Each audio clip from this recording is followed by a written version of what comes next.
Who is this? You're wrong. It's not Nelson Mandela. He's actually a fake of the real Mandela, allegedly. Now, before you curse me out in the comments, hear me out. This is what some theorists have come up with. Is this real? Could they have replaced the original Mandela with a fake one? Keep watching and prepare to be shocked. They have even used the old filter on the face of a young Nelson Mandela to see what he really would have looked like in his old age. The results came out different to what you'd expect. Now, I'll ask you again, who is this? But before you give an answer, subscribe and hit that notification bell, and let's expose this imposter. Nobody's gonna know. Nobody's gonna know. They're gonna know. How would they know? Once praised and untouched, the legacy of Nelson Mandela, South Africa's most iconic political figure, is now being questioned. Post-apartheid South Africa exists in a state of unending political, economic, and social despair, and people are saying they are suffering more than ever. This has led to unhappiness from many with Nelson Mandela's legacy and the political settlement that he came to represent being questioned. According to many, the real Nelson Mandela lost his life in prison in 1985. He was 67 years old at that time. This is why the 67 minutes concept was introduced, also known as the 67 Minutes of Mandela. This refers to the annual Nelson Mandela International Day, celebrated on July 18th, Mandela's birthday, where people are encouraged to dedicate 67 minutes of their time to volunteer and give back to their communities or wherever they can, symbolizing the 67 years Nelson Mandela dedicated to public service. An imposter named Gibson Makanda was allegedly installed by the apartheid government as his replacement. This is why some news sources say that other prisoners were never allowed to see Nelson Mandela while he was in prison in Robben Island. He was allowed only one 30-minute visit with a single person every year and could send and receive 2 letters a year. The theories even suggested that after his release, Mandela couldn't even speak in his native language. Uba ndibe ndisaphila namhlanje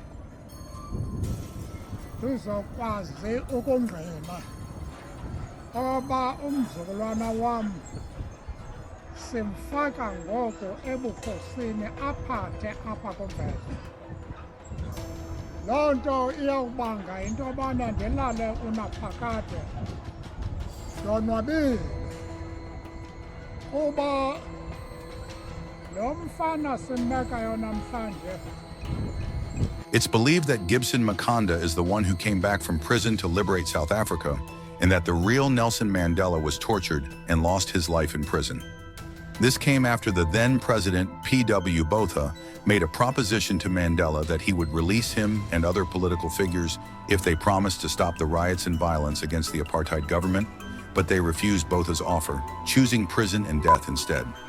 According to other sources, when Nelson Mandela went to have his prostate surgery at Volks Hospital in Cape Town back in 1985, he never made it back out. He lost his life on the operating table. Mandela, who was 67 years old at the time, also suffered from cysts on his liver and kidney, was operated on by private physicians, which the hospital refused to share their identities to the public. Even though no one saw him getting out, the government claimed that he got out healthy from that prostate surgery and was sent back to Pollsmoor prison, where he was kept in a prison cell alone, and that's where he would begin talks with the government and ANC. Famous South African musician Johnny Clegg and his group Savuka even had a song about this. The song was released in 1987, and the lyrics, sung in Zulu, translate to, "We didn't see Mandela when he came out. No one knows where he is." What this theory basically says is that it was Gibson Makanda who was sent back to Pollsmoor to replace Nelson Mandela, and that the current government knows about this. That's why they celebrate Nelson Mandela by the 67 minutes each year, since he really passed away at 67 years old. Even his ex-wife, who's now deceased, Winnie Mandela, recognized that this man was not the original Nelson Mandela, and this is what led to the end of their marriage, allegedly. In an interview in 2010, Winnie Mandela was interviewed by Nadira Nepal. In the interview, she attacked her ex-husband, claiming that he had let blacks down, that he was only wheeled out to collect money, and that he is nothing more than a foundation, basically calling him a sellout. The interview, published first in the London Evening Standard, which is London's most iconic news brand and the UK's largest quality daily news outlet, on March 2010. When Winnie Mandela was asked about it, she denied every word and claimed it was all lies. Since his passing on the 5th of December 2018, Nelson Mandela often made headlines, from a South African hero who sacrificed his freedom for the country's freedom to being referred to as a sellout in some circles.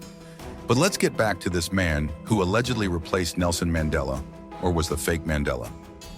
Who was Gibson Makanda?